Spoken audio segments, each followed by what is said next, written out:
¿Cuáles son las fuentes permanentes de la espiritualidad? Y la primera es la palabra. La palabra.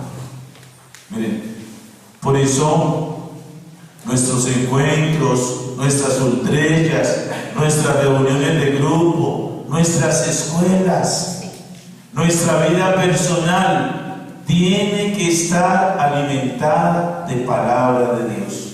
De palabra de Dios. Para mí resulta muy difícil pasar un día sin tener la Biblia o los evangelios. Siempre tenemos que ir a la palabra de Dios. Siempre. Porque a veces nosotros pensamos que somos nosotros. No, es la palabra de Dios.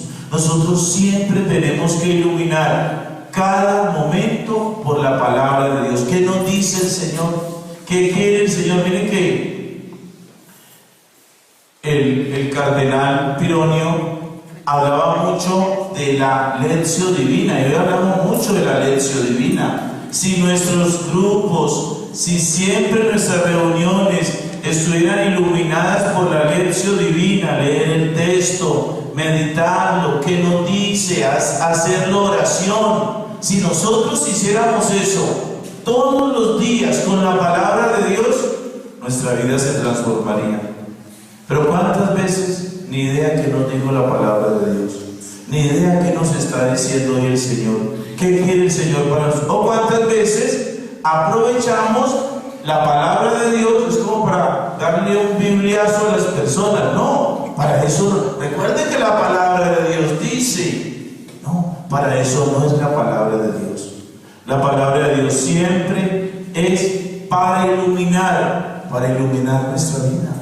Para eso tiene que ser. Y todos los días, miren, un cursillista debe ser de palabra de Dios diaria. Hoy tenemos esa facilidad de tener la palabra de Dios en nuestras manos, con todos estos folletos, ¿cierto? Entonces cuando entraron aquí les dieron minutos de amor. Ahí está la palabra de Dios en sus manos. Y está para todos los días. Que usted no sabe buscar un texto, ahí está todo. Y como decir muchos folletos hoy, va a internet. O sea, hoy están todos los medios para nosotros día a día alimentarnos con la palabra de Dios. Una persona que vaya a misa todos los días, yo digo, cuando ya voy a misa, yo debería de ir sabiendo cuál es la palabra de Dios. Para que cuando yo llegue a la iglesia y esa palabra sea proclamada, yo la saboree, yo le saque el gusto, yo la entienda. Pero a veces no tenemos ni idea que es la palabra de Dios. A estas alturas, ¿quién de ustedes se ha leído la Biblia completa? Miren, y es muy triste que solo 3 levanten las manos. Pues los padres también ya se las han leído, pero que se las hayan leído 20, ¿no les parece a ustedes triste? Cuando esa es la primera fuente de espiritualidad, porque si todos los días me alimento con la palabra de Dios, ¿yo qué voy a hablar? Palabra de Dios.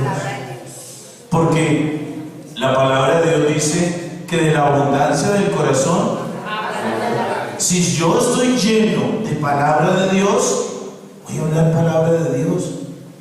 ¿Cuántas veces una persona va a pedirnos un consejo y nos ponemos a darle nuestro pensar, pero nunca le iluminamos su vida con la palabra de Dios? Nunca vamos a ver al Señor qué le quiere decir. Mire este texto tan lindo, ¿qué nos quiere decir? No, ay, a mí me parece, deje ese hombre, pues para qué sigue luchando, ¿no? ¿Y qué le dice la palabra de Dios? ¿Qué dice Jesús? ¿Qué haría Jesús? ¿Qué le aconsejaría Jesús? Palabra de Dios. Recuerden lo que dice San Jerónimo: ignorar las escrituras es ignorar a Jesucristo. Entonces tenemos que ser diligentes que viven la espiritualidad siempre iluminados por la palabra de Dios. Pero a veces vamos a hacer un curso bíblico, comienzan 50 y terminan 5, ¿cierto? Pero qué bueno cuando la palabra de Dios es diaria, todos los días, está servida. El profesor nuestro de Sagrada Escritura nos hacía llevar tarjeticas en las que teníamos que ir apuntando todos los días los capítulos que íbamos leyendo. Monseñor Edgar García, el obispo de Palmira. A ver la ficha, él era de fichas, y ahí estaban. ¿Cuántos capítulos? No era pues que tenemos que leer 15 ni 20, no, pero por lo que él decía, Monseñor Edgar decía, un seminarista debe leerse la Biblia 2 veces en el seminario, una en filosofía y la otra en teología. Y hay que ser ordenado. Y también no tener la Biblia por ahí, eso también nos lo enseñó él, por ahí como tirada, como si nada. En el cuarto había que tener una mesita especial para la Biblia, no era en el escritorio como un libro más, porque a veces nosotros nos volvimos atropelladores de la palabra de Dios, ¿cierto? Entonces miren qué bueno que una fuente de espiritualidad, palabra de Dios, es la palabra de Dios. Comencemos a alimentarnos de la palabra de Dios si queremos ser personas espirituales. La segunda fuente de la espiritualidad son los sacramentos. Miren, todo el espacio, recuerden ustedes, todo el espacio que se le dedica en el cursillo a los sacramentos. ¿Cuánto tiempo le dedicamos a sacramentos? 3 horas. Nosotros en Cartago comienza el rollo de sacramentos a las 7:30 de la mañana y termina a la 1 de la tarde. Y lo dan 3 padres diferentes, ¿no? Sacramentos de iniciación, sacramentos que curan y sacramentos que forman. Y entonces los sacramentos son la segunda fuente importante de la espiritualidad, forman parte de los elementos básicos de la vida de los creyentes, porque por los sacramentos es por donde corre la gracia. Cuando nosotros hablamos del rollo de gracia, y la gracia es la presencia de Cristo en nuestra vida, ¿cierto? ¿Y cómo recibimos esa gracia? Por los sacramentos. Y de una manera muy especial, el sacramento de la confesión y el sacramento de la Eucaristía. Esos 2 sacramentos tienen que ser muy amigos nuestros. Nosotros tenemos que ser cristianos, cursillistas de Eucaristía y de confesión frecuente, ¿cierto? Recuerden lo que decía San Juan Bosco. San Juan Bosco decía, si los cristianos entendiéramos el valor de la Eucaristía, todos los templos, todos los días estarían llenos. Y lo que nos dijo San Juan Pablo II, la Iglesia hace la Eucaristía y la Eucaristía hace la Iglesia. Entonces, en la fuente, el Concilio Vaticano II dice que la Eucaristía es la fuente y la cumbre de la vida cristiana. Miren, fuente y cumbre de la vida cristiana. Y entonces, un cursillista igual debe ser de Eucaristía diaria, Yo digo que un cursillista debe ser de Eucaristía diaria, porque si usted no es de Eucaristía diaria, entonces ¿qué tanto ha entendido su encuentro con Cristo? Miren, y mirándolo aquí como una fuente de espiritualidad, la Eucaristía, los sacramentos. Y es ahí donde nos vamos encontrando cada vez más con el Señor. Pero ¿qué dice cuando vamos, como lo vamos a escuchar el lunes en la primera lectura del libro del Apocalipsis, hablando de la iglesia de Éfeso? Y lo primero que hace es elogiarla, pero dice, pero tengo que decirte que has perdido el amor primero. ¿Será que nosotros hemos perdido ese amor primero? ¿Será que nosotros hemos perdido ese ardor? Hoy cuando Monseñor Luis nos hablaba de que de pronto será que el movimiento se está envejeciendo, será que es que ya hay que darle paso a otros movimientos, ¿no será que hemos perdido el ardor? ¿No será que hemos perdido el amor primero? ¿No será que la renovación tiene que comenzar por ahí? Personal, es una renovación personal, y esa renovación personal nos tiene que llevar a nosotros a volver a vivir ese encuentro con Cristo vivo. Qué bueno que volvamos lo que nos vamos a escuchar el lunes, de volver al amor primero. Y a eso, cuando uno viene a un encuentro de dirigentes, a una asamblea, tiene que volver al amor primero, tiene que volver a ese ardor, ¿cierto? El Papa Juan Pablo II habló de nuevos métodos, nuevas estrategias, nuevo ardor, ¿cierto? Para una nueva evangelización. ¿Será que el cursillo de cristiandad necesita nuevo ardor, nuevos métodos, nuevas estrategias?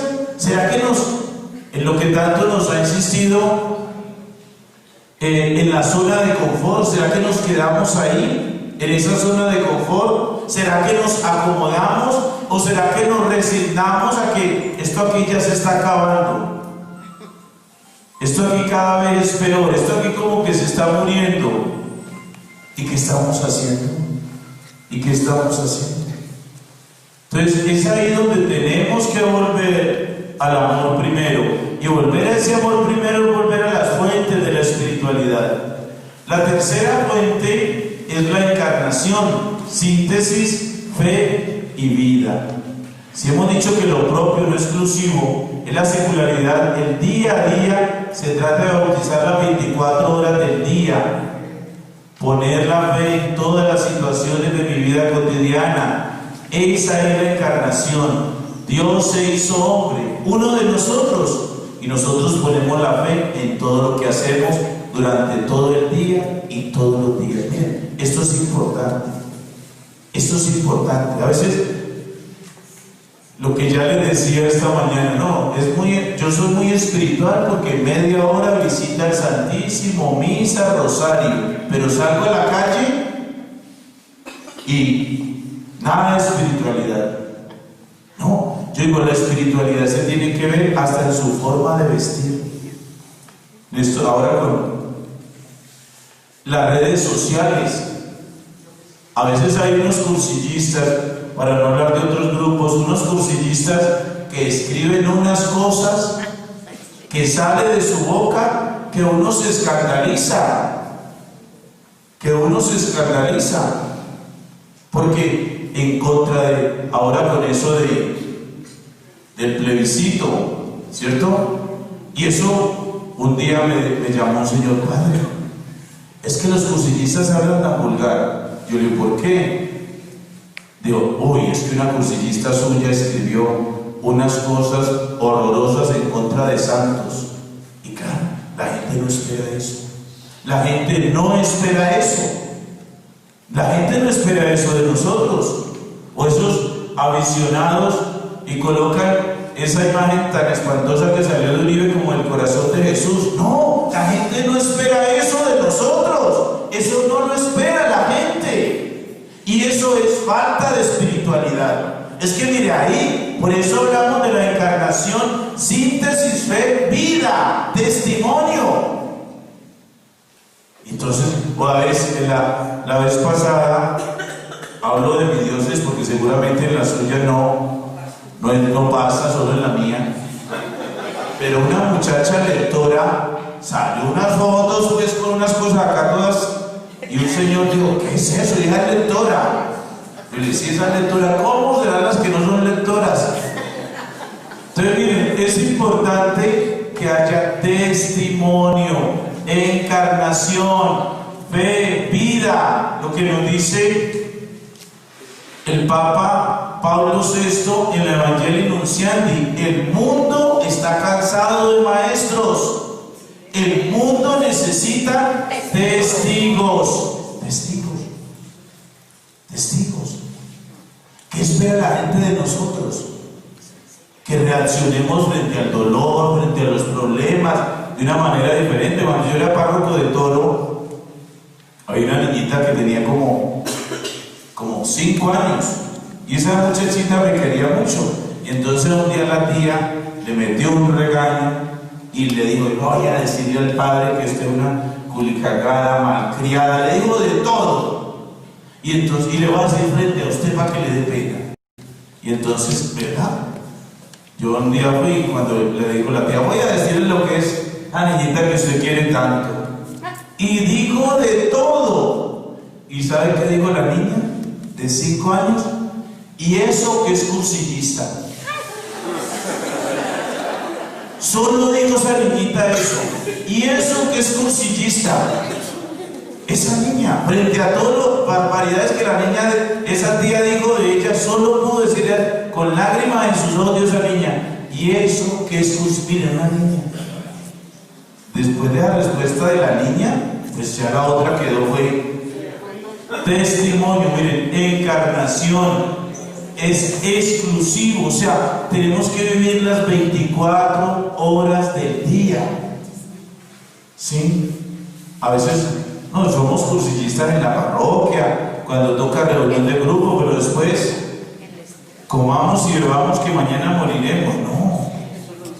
A veces no somos testimonio. Y si por algo el mundo, miren, la insistencia del Papa Benedicto XVI, hoy del Papa Francisco, si algo el mundo de hoy necesita, es testimonio. Es testimonio. Si por algo el mundo de hoy nos va a creer, no es tanto por lo que les digamos, sino por lo que ven en nosotros, por lo que ven en nosotros. Por eso es una fuente de la espiritualidad, esa encarnación, síntesis, fe, vida. ¿Sí? Miren que una intervención que hizo San Juan Pablo II, refiriéndose a América Latina, que América Latina, donde más católicos en el mundo hay, pero también era donde más violencia hay. O sea, no había coherencia entre la fe y la vida. Y la vida. ¿A ustedes no les parece triste que digan, ay, no, qué pereza hacer cursillista, vamos bochinchería, un poco de gente bochinchosa, ¿verdad? Entonces, ¿dónde está la espiritualidad de ese movimiento? ¿Dónde está el cambio? ¿Dónde está el encuentro con Cristo? ¿Dónde está su experiencia con el Señor? ¿Cierto? Entonces miren que hoy tenemos que pensar muy bien lo que decimos. Tenemos que pensar muy bien. Y eso nos va llevando a vivir una espiritualidad. Ustedes, aquí está la mayoría de los que son presidentes, que son los responsables del movimiento. Ustedes deben de llevar a su movimiento a vivir la vida espiritual. Yo pienso que una de las grandes ausencias del movimiento es de espiritualidad. A veces, y de hecho, cuando estuve en México, en el encuentro mundial, pues en México insistían mucho en el encuentro latinoamericano de asesores que hay que ideas fundamentales 3 es clave. Y claro, cuando uno va a ideas fundamentales 3, sin ser ideas fundamentales 3 palabras de Dios, pero a lo que nos lleva la edición 3 de ideas fundamentales es a vivir una espiritualidad distinta. Y esa espiritualidad distinta desde el encuentro con Jesucristo, ¿cierto? Es desde ahí donde tenemos que vivir. Es ideas fundamentales. Ellos decían, hay que ir a ideas fundamentales 3 y tenemos que volver a los estatutos. Los estatutos que de nada nos parece como bueno estudiar estatutos, ¿cierto? Pero los estatutos son importantes, porque los estatutos son los que le van mostrando claramente al movimiento qué tiene que hacer, cómo tiene que hacerlo. Y a veces vamos siguiendo, como aquí no hay estatutos, ¿cierto? Pero cuando nosotros, Cartago, nosotros no tenemos estatutos. ¿Y por qué no tenemos estatutos? Cuando íbamos a hacer los estatutos, y el obispo era Monseñor Luis, dijo, no, que eso no, vayan con los estatutos nacionales, no se pongan ustedes a bregar con estatutos. Y no lo hicimos. Pero ahora nosotros vemos que los estatutos diocesanos son importantes. Y por eso el organismo mundial en este momento está insistiendo mucho en ideas fundamentales 3 y estatutos. Esas dos tienen que ser como las corrientes por las que tiene que caminar ahora el movimiento. Porque no podemos caer con ideas fundamentales 3 como caímos con el otro libro de ideas. la edición anterior, esos son ladrillos, son muy pesados, ¿no? Yo pienso, si ustedes ya han ido estudiando la nueva edición, es totalmente diferente, ¿cierto? Es totalmente diferente. Y es una visión muy abierta de la iglesia, y tiene una visión muy hoy pues yo digo que más que con el Papa Francisco, es más con Aparecida y con Evangelii Gaudium. Es una visión muy desde ahí, porque es una visión de mentalidad nueva, Entonces, qué bueno que esta encarnación, síntesis, fe, vida, pensemos eso. ¿Qué decimos? ¿Qué escribimos en esas redes? ¿Cuántas veces, cuando el lunes pasado decía el Evangelio, ay de aquel que escandalice, ¿cierto? Y cuando uno piensa en escándalos, piensa como en otro tipo de escándalos. ¿Cuántas veces con lo que escribimos en esas redes sociales escandalizamos a la gente? Miren, esta como escribe esto, esas fotos que pone, ese perfil que tiene, y eso que es cursillista. Entonces, eso nos tiene que poner a pensar. La cuarta fuente, pues sin lugar a dudas, es la oración. Es la oración. Dice Santa Teresa de Ávila que orar es hablar de amor con aquel que sabemos que nos ama. Eso es orar. Eso es orar. Hablar de amor con aquel que sabemos que nos ama. Y Santa Teresita del Niño Jesús dice que la oración es un impulso que nace del corazón. San Juan Pablo II, cada que se arrodillaba frente al Santísimo, hacía esta petición: Señor, dame el don de adoración. Dame el don de adoración. Miren, nosotros tenemos que orar. Recuerden cuando las hermanas de la Madre Teresa de Calcuta le dijeron: Madre, tenemos muchos enfermos, el tiempo no nos alcanza, para orar ya no tenemos tiempo. Y la Madre les preguntó: ¿y a qué hora se están levantando? Entonces ya le dijeron: a las 5 de la mañana, a partir de mañana a las 4. Pero no podemos dejar de orar. A veces nosotros siempre es que tengo muchas cosas y no oramos, o nuestras oraciones son así, a la carrera, y pensamos que es más importante. Miren, leía una vez un autor protestante decía al final de su vida: ojalá hubiera trabajado menos, pero hubiera orado más. ¿Cuántas cosas, cuántos movimientos están ahí como quietos porque les falta oración?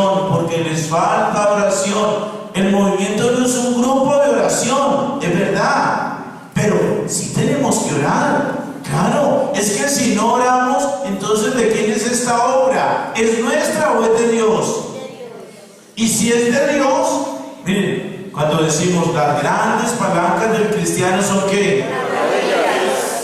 Yo a veces soy como incrédulo con esas palancas que mandan de todas partes, que nos privamos de 500 cigarrillos, que yo no sé. Yo a veces como digo: ¿esto será verdad? O estas viejas tienen escrito esto y manden. Yo a veces como que digo: ¿será? Porque a veces, pues en cursillos la palanca es muy importante, porque la gran palanca es la oración, ¿cierto? Es la oración. Y nosotros oramos. Cuando vamos a hacer un cursillo, la primera palanca es el equipo. Yo siempre le pongo a los equipos que yo preparo, el día que comienza el cursillo, hay una misa que es a la 1 de la tarde. Y cada uno debe presentar su ramillete espiritual, todo lo que oró en el tiempo que hizo de preparación al cursillo. La primera palanca para mí es la del equipo, la oración. Y esa es una fuente de espiritualidad. Nosotros tenemos que ser hombres y mujeres de oración, de oración, de oración. Dice que San Juan Pablo II dedicaba muchas horas a la oración. Se acostaba muy tarde y se levantaba muy temprano. Y era mucho el tiempo que permanecía en oración ante el Santísimo. Oración. Entonces, qué bueno ser laicos, cursillistas de oración, de oración. Y por eso hay muchas formas, hay muchos estilos de oración. No podemos decir, no, es que, porque a veces también se nos van metiendo como ideas protestantes. Yo no rezo, yo oro. ¿No? La iglesia tiene unos métodos ya escritos de oración y son válidos. El rosario, muchas oraciones que ya están escritas, pero también la palabra de Dios. San Agustín dice que cuando yo oro con la palabra de Dios, cuando yo leo la palabra de Dios, es Dios el que me habla. Y luego yo le presento a Dios mis súplicas. Miren qué bonito cuando nosotros iluminamos nuestra oración desde la palabra de Dios. Orar, hay que orar. Y por algo el Señor le dijo a los apóstoles: oren sin cesar. ¿No habéis podido velar ni una hora? Orad, orad. Y miren, las grandes decisiones de Jesús, ¿de qué estuvieron acompañadas? De la oración. Después de pasar toda una noche en oración, llamó a los que Él quiso para que estuvieran con Él. Muchos momentos, y Jesús, siendo Dios, oró. Ahora nosotros, pobres mortales, con mayor razón tenemos que ser hombres y mujeres de oración. Y esa es una fuente de espiritualidad, la oración. La oración. Y a veces le damos poca importancia, ahí como a la carrera, ahí como mal hecha, ahí como una oración que no se preparó. A veces lo hacemos así. Padre, una Eucaristía pero cortica, que no se demore más de 20 minutos. Y todo lo que, como las cosas de la oración, ay, qué padre tan cansón, tan largo, ya una hora y no ha terminado una misa. Hay que orar, hay que orar. Y recuerden que hay espíritus que no salen sino con oración y con ayuno. Y la quinta fuente de la espiritualidad es la comunidad.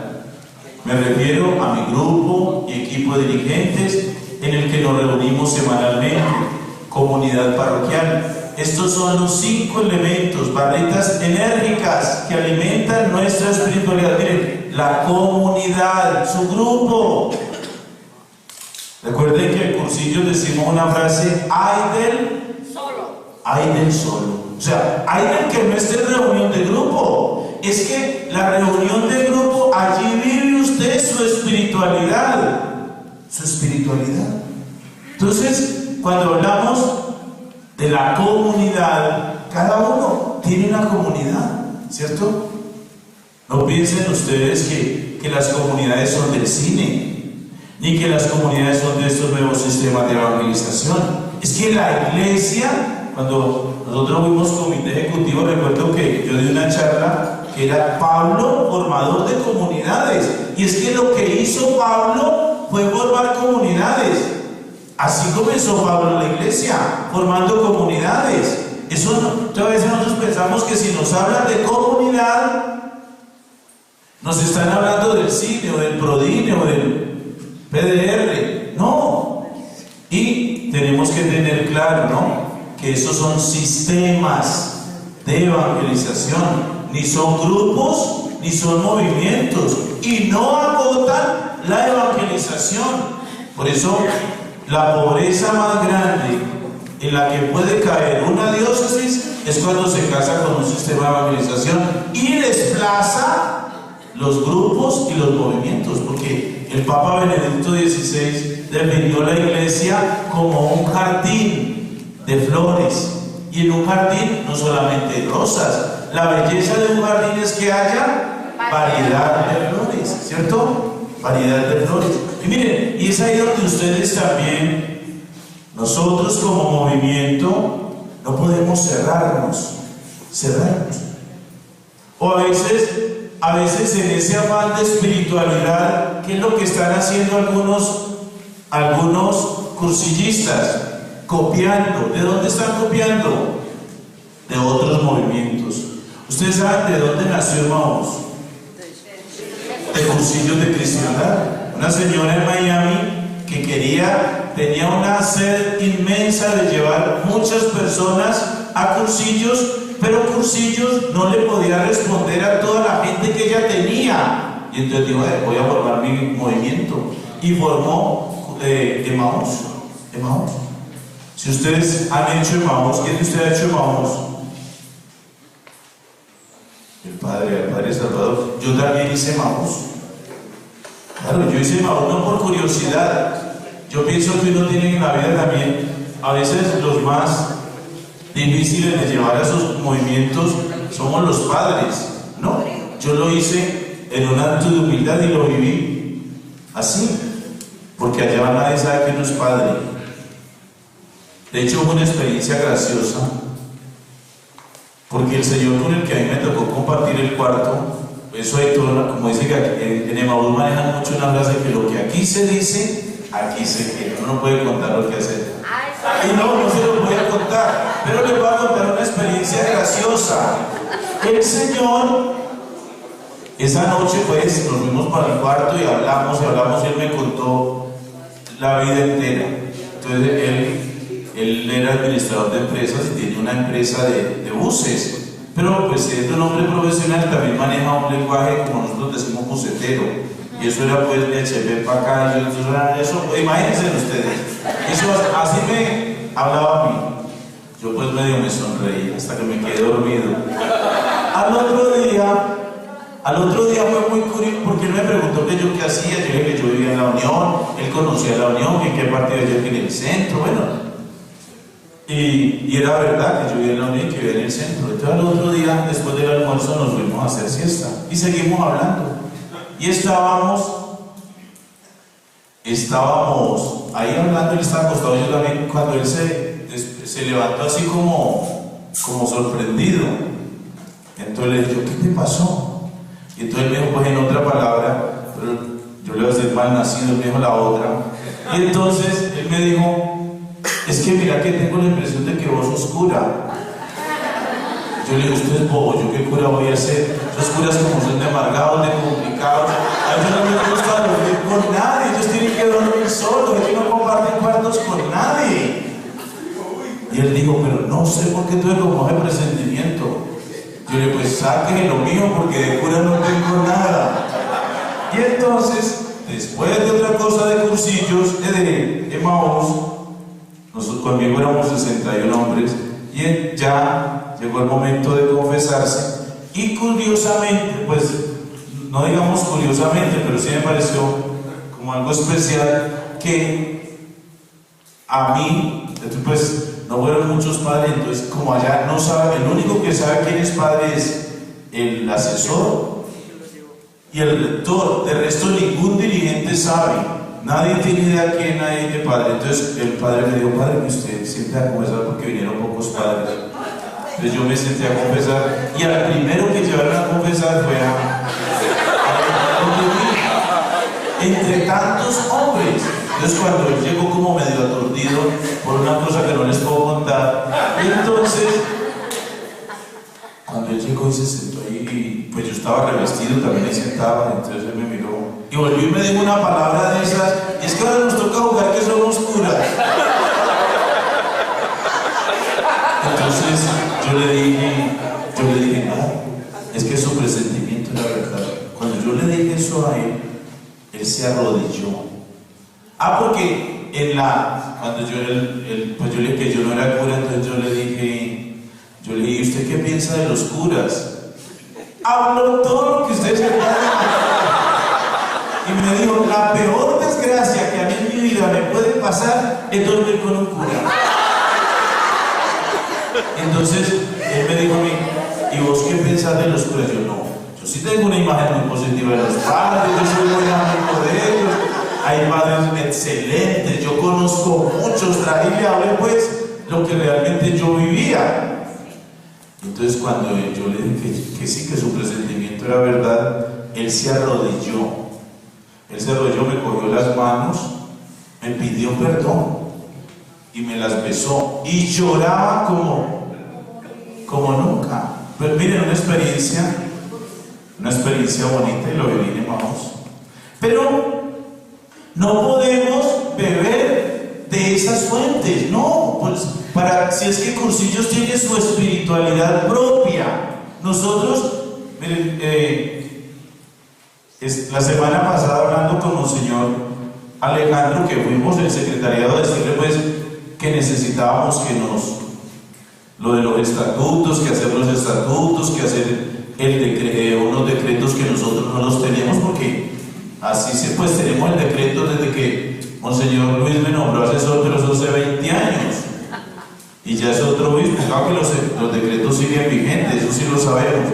Y entonces Monseñor Alejandro dijo una cosa que me pareció muy interesante, y es lo que precisamente yo, habiendo hecho cursillos, siendo el asesor de cursillos y habiendo hecho Emaús, quitándome de que sea asesor de cursillos, yo me quedo con cursillos. Porque cursillos, lo que dijo Monseñor Alejandro, es que a mí no me gusta Emaús porque manejas un sentimentalismo y piensa que lo importante es hacer llorar. Y entonces los cursillos llaman lochistas, ellos llaman charlistas. Los charlistas, que no lloren, su charla fue un fracaso. Y de hecho hay unas personas de los servidores, cada uno tiene su caja de clines, y ahí mismo le van pasando el pañuelo al que le ve chorreando una goterita de lágrima. Miren, nuestra espiritualidad no puede ser una espiritualidad de sentimentalismos. Nuestra espiritualidad tiene que ser una espiritualidad firme, y tenemos que tener claro cómo como movimiento vivimos la espiritualidad. Pero si nosotros copiemos esto de Emaús, copiemos esto de Lazos de Amor Mariano, este año tuvimos el jubileo de los movimientos de la diócesis y fue una experiencia bonita, porque cada movimiento tuvo la oportunidad de mostrar qué era su movimiento, que la gente los padres, ni siquiera los padres de cada diócesis conocen cuáles son los movimientos que la diócesis tiene y cuál es el método, la finalidad, el carisma, no lo saben. Miren, y ahí nos dimos cuenta de la riqueza inmensa que tiene cada movimiento.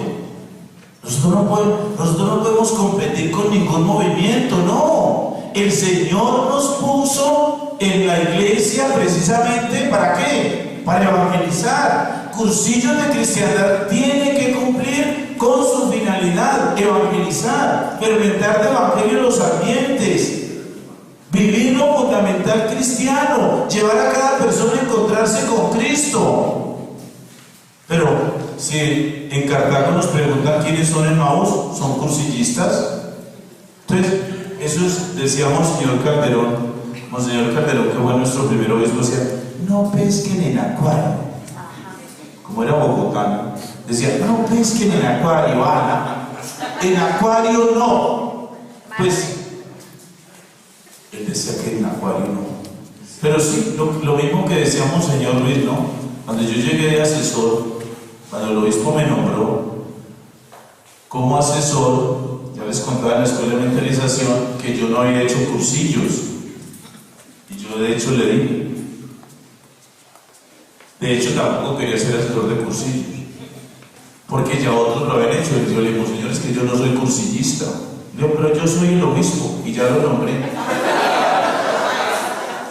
Pero lo que les digo es que el primer cursillo que yo dirigí, que fue el cursillo número 19 de hombres, y lo hicieron 20 hombres, cuando Monseñor Luis iba a todas las clausuras, para Monseñor Luis las clausuras de los cursillos eran sagradas. Él suspendía lo que fuera, pero allá estaba. Y era de los que lloraba también con los que daban testimonio. Las clausuras para él eran claves. Y entonces cuando Cuando en la clausura, entonces pues ya él me presentó ahí como el nuevo asesor y me dijo, padre, voy a pedirle una cosa. Es que yo siempre, pues Monseñor Luis llevaba como año y medio de obispo de Cartago. Yo veo que los dirigentes son Horacio, Arnomio, Raúl, ya yo me sé, las mujeres, Luz Dania. Yo quiero que el otro cursillo sean dirigentes totalmente nuevos. Porque si esto no lo hace, de aquí se va a acabar el movimiento. Y también lo otro que yo quiero es que el movimiento sea diocesano, no de Cartago. Porque en ese momento Cursillos solo estaba en Cartago. Y ahí comienza pues la lucha. Pero eso lo logramos. Eso lo logramos porque también era vencer como los miedos, ¿no? A veces nos da miedo de lo nuevo, de la novedad. A veces tenemos miedo, pero también en eso también tenemos que ser prudentes, ¿no? Tenemos que ser prudentes. Y en eso, cuando uno llega de asesor nuevo, también se los contaba en la escuela de mentalización, uno quiere cambiar todo. Nada le gusta. Esto ya está mandado a recoger. Y eso es un problema. Eso es un problema, miren. Y sobre todo, yo digo, un asesor nuevo lo primero que debe hacer es leerse ideas fundamentales. Y no solamente leerlas por leerlas.